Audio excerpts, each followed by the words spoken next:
देखो, जो हमारा टॉपिक जो था वो लंग्स जो है अर्थात फेफड़ों की क्षमता और आयतन टॉपिक चल रहा था, जिसमें हमने पहला हो गया था, जिसमें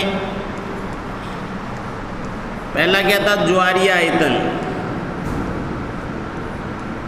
एक बार और देखते हैं इसको, ज्वारीय आयतन, टिंडल वॉल्यूम जिसको कहा जाता है। तो ज्वारीय आयतन किसे कहा जाता है? ज्वारीय आयतन जो होता है कि हम जो श्वसन करते हैं, श्वसन में जो सामान्य अवस्था में जो अंदर जो वायु ली जाती है या सामान्य अवस्था में जो बाहर जो वायु निकाली जाती है, उसे ही क्या कहा जाता है? ज्वारीय आयतन कहा जाता है। क्या हो जाएगा?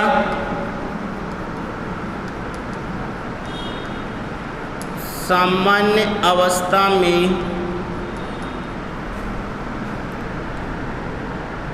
अंदर ली जाने वाली वायु, अंदर ली जाने वाली वायु या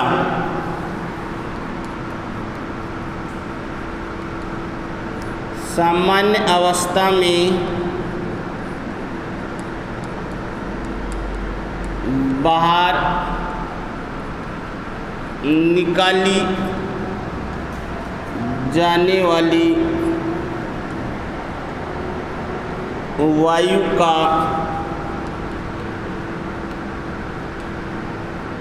आयतन क्या कहलाएगा? ज्वारीय आयतन कहलाता है।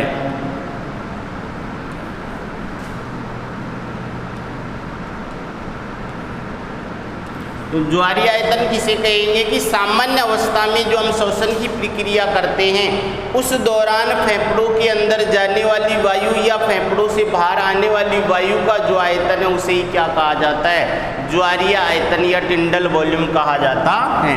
इसका मान जो होता है वो होगा लगभग 500 ml। कितना होगा? इसका मान जो होगा लगभग 500 ml वायु जो है, हम एक श्वसन जो है उसमें अंदर जाती है वायु, और इतनी वायु हम क्या निकालते हैं? बाहर निकालते हैं। अगर इसकी बात करते हैं तो इसको दो भागों में विभाजित कर सकते हैं। तो एक लगभग 350 ml जो है ये तो पहुंचती है वायु कूपिकाओं में, वायु कूपिकाओं,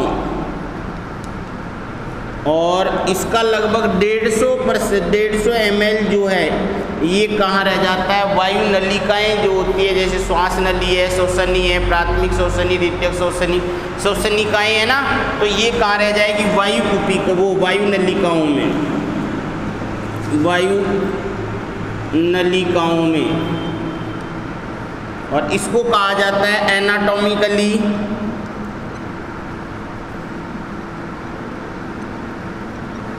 डेड स्पेस। क्या कहा जाएगा इसको? Anatomically dead space. अर्थात ये वायु जो है ये काम में नहीं आएगी। वायु काम में कौन सी आ रही है? ये, अर्थात ऑक्सीजन का जो परिवहन करेगी वो कौन सी वायु करेगी? यहाँ पर जो ऑक्सीजन जिसमें काम में आएगी वो इस वायु की काम में आएगी, क्योंकि ये तो पहुँच ही नहीं रही है। ये तो कहाँ रह गई? वायु कूपिकाओं में रह गई। ये पहुंची है कहाँ पर? वायु कूपिकाओं में। और इसी का परिवहन कहाँ होगा? रक्त के अंदर होता है। क्लियर? तो एक तो क्या हो गया अपना ज्वारीय आयतन। दूसरी अगर अपन बात करें यहाँ पर, दूसरा अगर जो परिभाषा जो है वो है निःश्वसन आरक्षित आयतन। निःश्वसन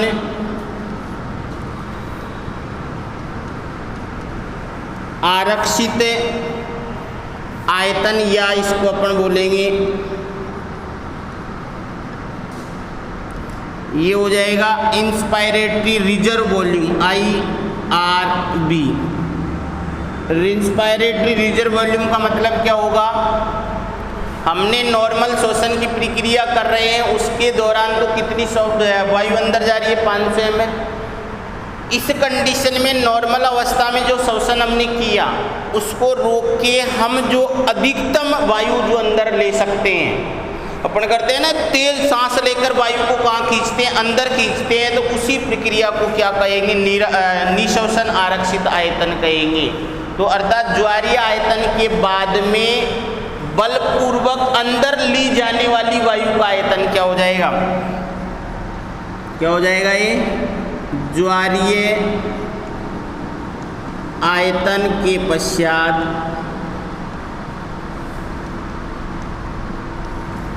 किस प्रकार पश्चात बलपूर्वक अंदर ली जाने वाली वायु का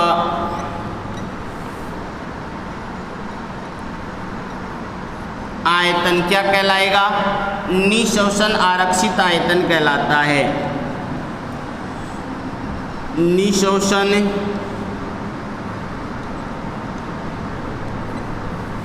आरक्षित आयतन कहलाता है। क्या कहलाएगा? बलपूर्वक जो अपन निशोषण के पश्चात ज्वारीय आयतन में अपन कितनी अंदर गई? 500 ml, और 500 ml के पश्चात हम क्या करेंगे? तेजी से वायु को अंदर ग्रहण करेंगे, तो उसको ही क्या कहेंगे? निशोषण आरक्षित आयतन कहेंगे। तो बस इसका मान जो होगा वो कितना होगा? लगभग 2500 ml से 3000 ml के आसपास इसका क्या होगा? मान होगा। इसका निशोषण आरक्षित आयतन का। तो बताओ, ये भी फेफड़े में गई और ये भी गई नहीं गई? अरे वो गई या नहीं गई?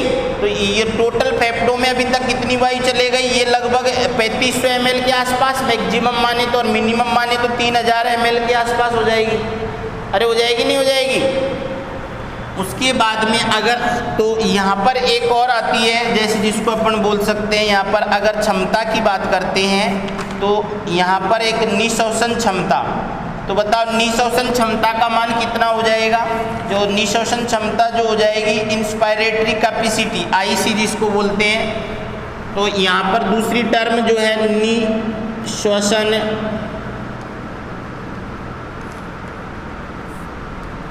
क्षमता। तो देखो, कैपेसिटी और आयतन दोनों में क्या अंतर है? कि कैपेसिटी तो मतलब जो अधिकतम भरी जा सकने वाली जो क्षमता है वो, और वॉल्यूम का मतलब जिसमें मिनिमम भी हो सकता है, मैक्सिमम भी हो सकता है, जरूरी नहीं है। एक तो जैसे गिलास लिया अपन ने, एक गिलास को अपन ने फुल पानी से भर दिया, तो फुल अगर उसको पानी से भरा, उसकी कैपेसिटी मान लो 500 ml है। ये कोई गिलास है,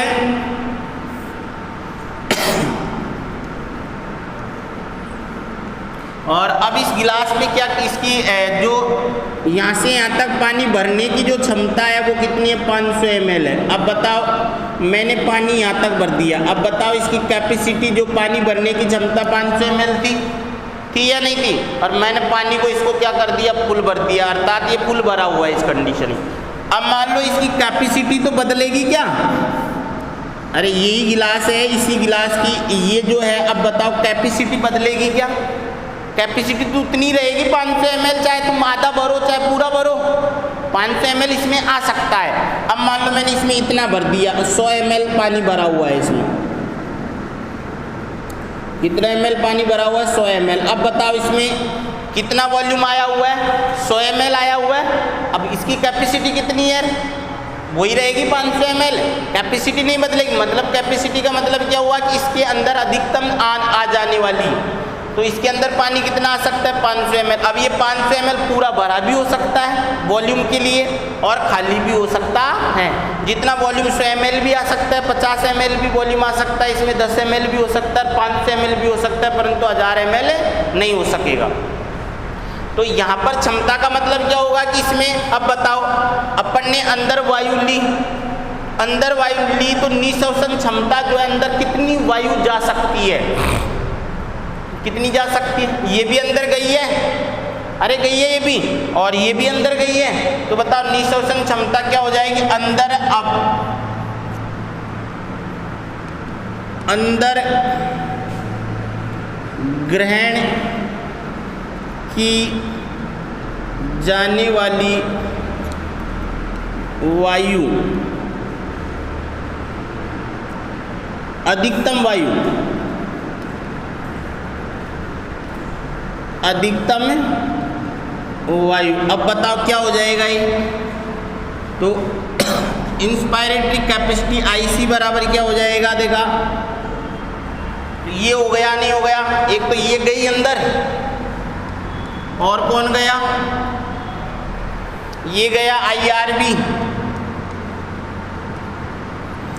अरे दोनों गए नहीं गए, तो बताओ ITB का मान कितना 500, IRB का मान कितना 2500 से कितना हो सकता है, 2500 से लेकर 3000 तक हो सकता है। तो बताओ IC का मान कितना हो सकेगा, 3000 से लेकर 3500 ml तक हो सकता है, नहीं हो सकता है। मेरी बात समझ में आ गई कि ये लंग्स कैपेसिटी, ये क्या हो जाएगी, निःश्वसन क्षमता हो जाएगी। निःश्वसन क्षमता का मतलब है अधिकतम अंदर ग्रहण की जाने वाली वायु का क्षमता जो है, वायु का आयतन जो है वही क्या कहलाएगी, निःश्वसन क्षमता कहलाएगी, नहीं कहलाएगी। मेरी बात समझ में आ गई है। तो ज्वारीय आयतन किसे, सामान्य अवस्था में अंदर ली जाने वाली वायु का आयतन। निःश्वसन आरक्षित आयतन क्या हो जाएगा कि सामान्य अवस्था के बाद में अधिकतम अंदर ग्रहण की जाने वाली वायु का आयतन क्या कहलाएगा, निःश्वसन आरक्षित आयतन कहलाएगा, नहीं कहलाएगा। अब एक चीज और देखो, यहाँ पर अपन ने निःश्वसन आरक्षित आयतन किया, ज्वारीय आयतन सामान्य अवस्था में अंदर जाने वाली वायु और बाहर निकलने वाली वायु का आयतन क्या कहलाएगा, ज्वारीय आयतन। अधिकतम ये निःश्वसन जो फोर्स के साथ अंदर ग्रहण करेंगे अपन, और अपन फोर्स के साथ बाहर भी तो निकाल सकते हैं। अरे अपन ने कल क्लास थी उसमें अपन ने क्या देखा था कि कौन सी उच्च श्वसन, बलपूर्वक उच्च श्वसन की प्रक्रिया थी। और बलपूर्वक उच्च श्वसन की प्रक्रिया में क्या किया था कि अपन बलपूर्वक जो अंदर जो वायु है उसको क्या करते हैं, बाहर निकालते हैं। तो नेक्स्ट जो अपनी परिभाषा वो हो जाएगी आयतन। नेक्स्ट आयतन कौन सा हो जाएगा, उच्च श्वसन आरक्षित आयतन होगा, नहीं होगा। उच्च श्वसन आरक्षित आयतन, तो इसको दर्शाएंगे किसे, उच्च श्वसन एक्सपायरेटरी रिजर्व वॉल्यूम। तो क्या हो जाएगा, ये सामान्य उच्च श्वसन के पश्चात, सामान्य उच्च श्वसन के पश्चात बलपूर्वक बाहर निकाली गई वायु का आयतन क्या कहलाएगा, उच्च श्वसन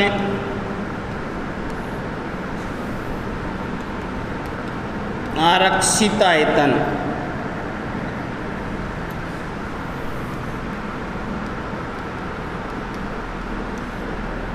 अब देखो, तो अपन ने क्या किया, बलपूर्वक अपन क्या करते हैं, गैस को बाहर निकाला, तो उसे क्या कहेंगे। अब एक चीज है, अपन एक तो बलपूर्वक अंदर ग्रहण करते हैं और एक बलपूर्वक बाहर निकालते हैं। अपन को महसूस करें इस चीज को, तो अपन कौन सी कंडीशन में, तो बलपूर्वक अंदर ली जाने वाली वायु का आयतन ज्यादा होगा। अगर अपन करें ऐसे करके फिर अपन छोड़ते हैं, जब तो कम छोड़ते हैं, तो इस कंडीशन बताओ इसका मान निःश्वसन आरक्षित आयतन से कम होगा या ज्यादा होगा, कम होगा। और इसका मान लगभग कितना आता है, 1100 ml से लेकर 1200 ml तक होता है। अर्थात जो उच्च श्वसन आरक्षित आयतन है, अर्थात बल सामान्य उच्च श्वसन के बाद अपन ने 500 ml निकाली, 500 ml के बाद में भी ये निकाल दी, तो उसे क्या कहेंगे, उच्च श्वसन आरक्षित आयतन कहेंगे। क्लियर। तो अपन ने कौन कौन से आयतन पढ़े, ज्वारीय आयतन, ज्वारीय आयतन के बाद में निःश्वसन आरक्षित आयतन, निःश्वसन आरक्षित आयतन के बाद में कौन सा हो गया, उच्च श्वसन आरक्षित आयतन। और आगे और एक और है, वो है अवशिष्ट आयतन, रेजिडुअल वॉल्यूम। तो नेक्स्ट जो है वो है अवशिष्ट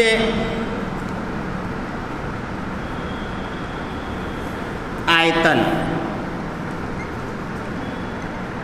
इसको बोलते हैं residual volume, RV. Residual volume का मतलब क्या हो जाएगा कि इसको चाहे अपन कितनी कोशिश कर ले अपन फेफड़ों से बाहर नहीं निकाल सकते हैं। कब तक? जब तक अपन मरेंगे नहीं, जब तक अपन जिंदे हैं तब तक तो ये कहाँ रहेगी? फेफड़ों के अंदर ही रहती है, अर्थात इसको बाहर नहीं निकाला जा सकता। तो इसीलिए इसे क्या कहा जाता है? रेजिडुअल वॉल्यूम या अवशिष्ट आयतन कहा जाता है। तो ये कौन सी हो जाएगी? वायु का वह आयतन जो फेफड़ों में क्या रहेगा? हमेशा उपस्थित रहता है, उसे ही क्या कहेंगे? अवशिष्ट। तो वायु का वह आयतन जो, अब कौन सी अपन सामान्य उच्च श्वसन और सामान्य कौन सा वो उच्च श्वसन आरक्षित आयतन के पश्चात, तो यहाँ पर कौन कौन सी कंडीशन हो जाएगी? सामान्य उच्च श्वसन तथा बलपूर्वक उच्च श्वसन के पश्चात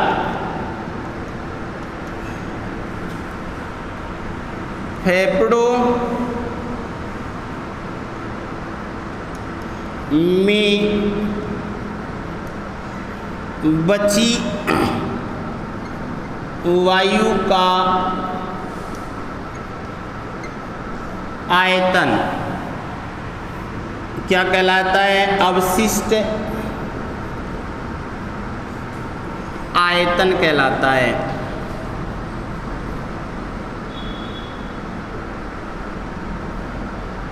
क्या कहलाएगा? अवशिष्ट आयतन कहलाता है। अर्थात फेफड़ों के अंदर चाहे अपन कितनी ही कोशिश कर ले, उसके पश्चात भी फेफड़ों के अंदर जो वायु शेष रह जाती है, उस वायु के आयतन को ही क्या कहा जाता है? अवशिष्ट आयतन कहा जाता है। और इसका मान जो होगा वो लगभग कितना होगा? 1100 ml के आसपास होगा। इसका मान कितना होगा? 1100 ml या से लेके 1200 ml तक हो सकता है। तो 1100 ml के आसपास इसका क्या रहेगा? मान रहेगा। तो ये 4 आयतन थे। कौन कौन से आयतन? ज्वारीय आयतन, जो सामान्य उच्च श्वसन और सामान्य निःश्वसन के द्वारा अंदर ली जाने वाली या बाहर निकालने वाली वायु के आयतन को क्या कहा जाता है? ज्वारीय आयतन कहा जाता है। उसके बाद में उच्च श्वसन आरक्षित आयतन या निःश्वसन आरक्षित आयतन। निःश्वसन आरक्षित आयतन क्या होगा कि सामान्य श्वसन के पश्चात बलपूर्वक अंदर ग्रहण की जाने वाली वायु का आयतन क्या कहलाएगा? निःश्वसन आरक्षित आयतन कहलाएगा। उच्च श्वसन आरक्षित आयतन क्या कहलाएगा? सामान्य उच्च श्वसन के पश्चात बलपूर्वक बाहर निकलने वाली वायु के आयतन को क्या कहेंगे? उच्च श्वसन आरक्षित आयतन कहेंगे। उसके बाद में अवशिष्ट आयतन किसे कहेंगे? कि अवशिष्ट आयतन का मतलब क्या होगा कि सामान्य अवस्था में अपन ने श्वसन बाहर किया, उसके बाद में अपन ने उच्च श्वसन आरक्षित आयतन को बाहर किया, उसके पश्चात भी फेफड़ों में कुछ वायु जो है हमेशा उपस्थित रहेगी, हमेशा शेष रह जाती है, और उसे ही क्या कहा जाता है? अवशिष्ट आयतन कहा जाता है। क्लियर? उसके बाद में अपन ने निःश्वसन क्षमता जो है लगभग 2 आयतनों से या 3 आयतनों से मिलकर किसका निर्माण होगा? कैपेसिटी का निर्माण होगा। तो पहले अपन ने जो पढ़ी थी वो पढ़ी थी निःश्वसन क्षमता। निःश्वसन क्षमता का मतलब क्या हुआ कि अंदर ली जाने वाली वायु का जो आयतन है वही क्या कहलाएगा? निःश्वसन क्षमता कहलाएगा, नहीं कहलाएगा? अब मेरे को ये बताओ निःश्वसन क्षमता क्या हुई? IC। तो IC का मान क्या हुआ? TB plus IRB। तो यहाँ पर आगे अपन 2 और क्षमताएं हैं, जिसमें एक तो है, जैसे मान लो अगर क्षमता की बात करते हैं यहाँ पर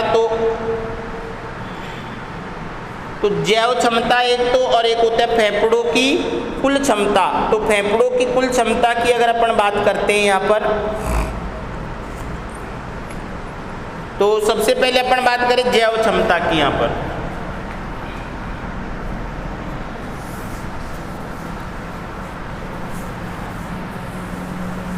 तो यहाँ पर सबसे अपन बात करते हैं जैव क्षमता या वाइटल कैपेसिटी।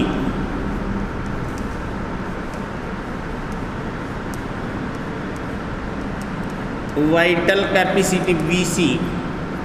अब देखो वाइटल कैपेसिटी की अगर अपन बात करते हैं तो VC का मान, जैव क्षमता का मान क्या कहलाएगा, कौन कौन से वॉल्यूम जो है इसमें IRB plus TB plus ERB। तो एक बार मैं लिख देता हूँ IRB प्लस TB। तो ये तो कौन सा हो गया, यही हो गया, IC हो गया, नहीं हो गया। ये अंदर जाने वाली निःशोषण आरक्षित आयतन हुई, नहीं हुई। उसके अलावा भी अपन ने क्या किया था, कौन सी वायु बाहर निकाली थी, ERB बाहर निकाली थी। ERB का मतलब उच्च शोषण आरक्षित आयतन। तो ये कौन सी है, देखो ये जो है IRB प्लस TB, ये तो निःशोषण क्षमता है, अर्थात अंदर अपन ने जो वायु ली थी। और ये वायु कौन सी है जो अपन ने फोर्स पूर्वक बाहर निकाली, ये अपन ने अंदर फोर्स पूर्वक ली, ये अपने सामान्य अवस्था में, और ये अपन ने क्या की, फोर्स बलपूर्वक बाहर निकाली, जो है वाइटल कैपेसिटी, जैव क्षमता जो है वही क्या कहलाएगी ये। तो जैव क्षमता का मतलब क्या हुआ, जो सामान्य अवस्था में या अपन क्या कर सकते हैं, बलपूर्वक बाहर निकाल सकते हैं और अंदर ले सकते हैं। तो बताओ बलपूर्वक, वो सामान्य अवस्था तो ये रही, जो सामान्य अवस्था में अपन अंदर बाहर कर सकते हैं। ये अपन ने क्या की, बलपूर्वक अंदर ग्रहण की, और ये कौन सी है जो अपन ने बलपूर्वक बाहर निकाली। तो ये सभी मिलकर किसका निर्माण कर रही है, जैव क्षमता का निर्माण कर रही है। तो अर्थात ये वॉल्यूम जो है इसका क्या होता है, सर्कुलेशन होगा, नहीं होगा। और अगर अपन बात करें कुल क्षमता की, अब बताओ फेफड़ों की कुल क्षमता कितनी हो जाएगी, ये तो है ही है, अरे ये तो है, ये तो फेफड़ों के अंदर बाहर हो रही है। और एक और वायु जो है जिसका कोई परिवहन नहीं होता है, कौन सी, अवशिष्ट आयतन है या नहीं है। अगर इसमें अपन अवशिष्ट आयतन जोड़ दे तो कुल क्षमता आ जाएगी, नहीं आ जाएगी। तो जो है फेफड़ों की कुल क्षमता,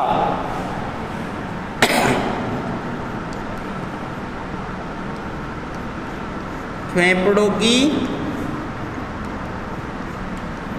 कुल क्षमता कितना हो जाएगा, तो एक तो BC हो जाएगा, और TL तो कुल क्षमता टोटल लंग्स कैपेसिटी, TLC की बात करते हैं तो यहाँ पर TLC बराबर क्या हो जाएगा, BC प्लस RB हो जाएगा, नहीं हो जाएगा,